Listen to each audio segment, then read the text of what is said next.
இன்று மாற்றத்தின் நாள். மாற்றம் உண்டு.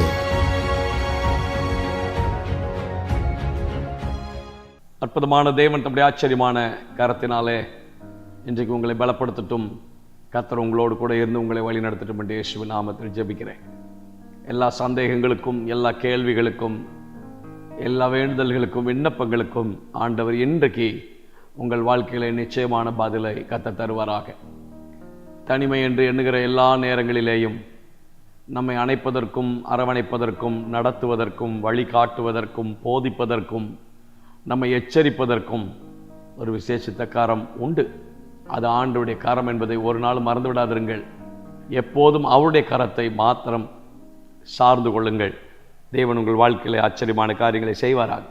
The book of Zechariah, chapter number 9, verse number 16. சகரியா 9வது அதிகாரம் 16வது வசனம். அந்நாளில் அவர்களுடைய தேவனாகிய கர்த்தர் தம்முடைய ஜனமான மந்தையாகிய அவர்களை ரட்சிப்பார். அவர்கள் அவருடைய தேசத்தில் ஏற்றப்பட்ட கொடிகளின் கிரீடத்தில் பதிந்திருப்பார்கள். On that day the Lord their God will save them as the flock of his people. For like the jewels of a crown they shall shine on his land. அவர்கள் அவருடைய தேசத்தில் ஏற்றப்பட்ட கொடிகளின் கிரீடத்தில் பதிந்திருப்பார்கள். ஆண்டவர் தம்முடைய பிள்ளைகளுக்கு கொடுக்கிற நல்ல ஒரு வாக்குத்தத்தமும் மேன்மையும் கனமும். சங்கீதக்காரனாகிய தாவீது தேவனை துதிக்கும் போது சொல்லுகிறார், Lord, you are my God. நீர் என்னுடைய தேவன். நீர் என்னுடைய தேவன் என்று சொல்லும்போது எவ்வளவு மேன்மையும், அதனால் எவ்வளவு ஸ்லாக்கியங்களும் பெருமையும் நம்முடைய தேவனை குறித்து நமக்கு உண்டாகிறதோ, கர்த்தர் தம்முடைய பிள்ளைகளை குறித்து, தம்முடைய பிள்ளைகளுடைய மேன்மை குறித்து ஒரு வார்த்தையை இங்கே பதிவு செய்து வைக்கிறார்.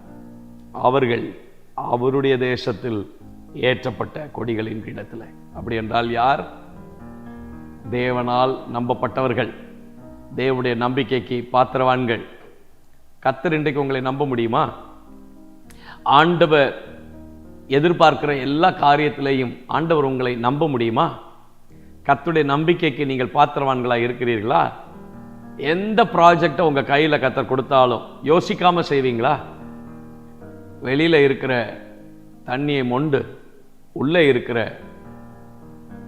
விருந்தாளிகளுக்கு கொடுங்கள் என்று வேலைக்காரர்களுக்கு சொன்னபோது யோசிக்காமல் செய்தார்களே, அதேபோல் யோசிக்காமல் கர்த்தர் சொல்லுகிற காரியத்தை செய்யக்கூடிய நம்பகத்தன்மை உங்களை குறித்து தேவனுக்கு உண்டாயிருக்குமா?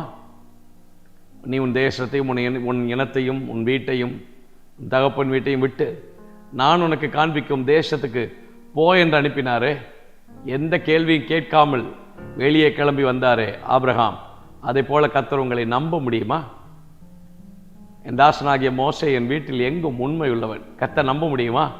அப்படிப்பட்ட நம்பிக்கை உங்கள் மேல் தேவனுக்கு இருக்கும் என்றால் இன்றைக்கு ஆண்டவர் உங்களை பார்த்து தான் சொல்கிறார், அவர்கள் அவருடைய தேசத்தில் ஏற்றப்பட்ட கொடிகளின் கிரீடத்தில் உங்களையே மேன்மையாக, உங்களையே மகிமையாக, உங்களையே கனமாக, உங்களையே கீர்த்தியாக, உங்களையே புகழ்ச்சிக்குரிய பாத்திரமாக வைத்து தேவன் தம்முடைய அதிசயத்தை, ஆச்சரியமான காரம் உங்களோடு கூட இருக்கிறது என்பதை கர்த்தர் விளங்கப்படுவார்.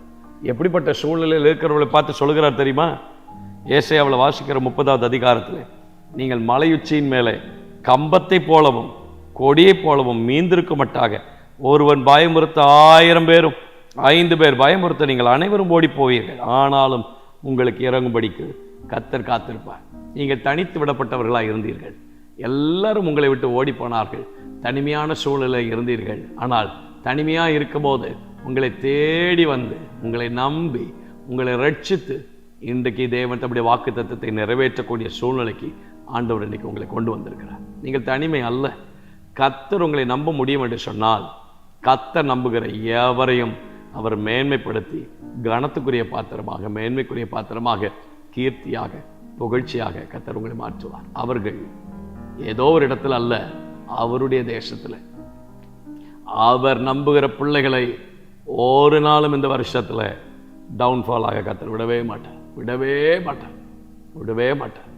உன்னதமான ஒரு ஸ்தானம், உயர்ந்த ஒரு ஸ்தானம், மேன்மையான ஒரு ஸ்தானம் உச்சிதமான கோதுமையினால் உங்களை திருப்தியாக்கி மேய்ச்சலுள்ள இடங்களில் கர்த்தர் உங்களை நடத்தி, ஆமென், ஸ்தோத்திரம், பசும்புல் மேய்ச்சலில் ஆச்சரியமாய் கர்த்தர் உங்களை நடத்தி செழிப்பான இடத்துக்கு கர்த்தர் உங்களை கொண்டு வந்து அவரே நீதியின் சூரியனாக உங்களோடு கூட இருந்து வெளிச்சமாய் உங்களுக்கு பாதுகாட்டி அவர் உங்களை நடத்துவார். கர்த்தர் உங்களை நம்ப முடியும் என்றால் உங்கள் வாழ்க்கை சாதாரண இடத்தில் அல்ல, உங்களையே மேன்மையாக, உங்களையே கனத்துக்குரிய பாத்திரமாக, உங்களையே மேன்மைக்குரிய பாத்திரமாக, உங்களையே கீர்த்தியாக, புகழ்ச்சியாக கர்த்தர் உங்களை கனப்படுத்தி ஆண்டவர் உங்களை மேன்மைப்படுத்துவாராக. தேவனே, பிள்ளைகள் அப்படி ஆசீர்வதி, பிள்ளைகள் அப்படி பலப்படுத்தும். தேவனுடைய கரம் உடைய பிள்ளைகளோடு கூட இருந்து தம்முடைய விசேஷித்த நன்மைகளினாலே நிறைத்து பலப்படுத்தும்படியாய் ஆண்டவருடைய கரத்தில் எங்களை விட்டுக் கொடுக்கிறோம். கிருபைக்குள்ளதாய் மறைத்துக் கொண்டோம். இயேசுவின் நாமத்தில் ஜெபிக்கிறோம் நல்ல பிதாவே. God bless you. God bless you. தைரியமாக இருங்க. சோர்ந்து போக வேண்டாம், சோர்ந்து போக வேண்டாம். கர்த்தர் உங்களை மேன்மைப்படுத்துவார். ஆமென்.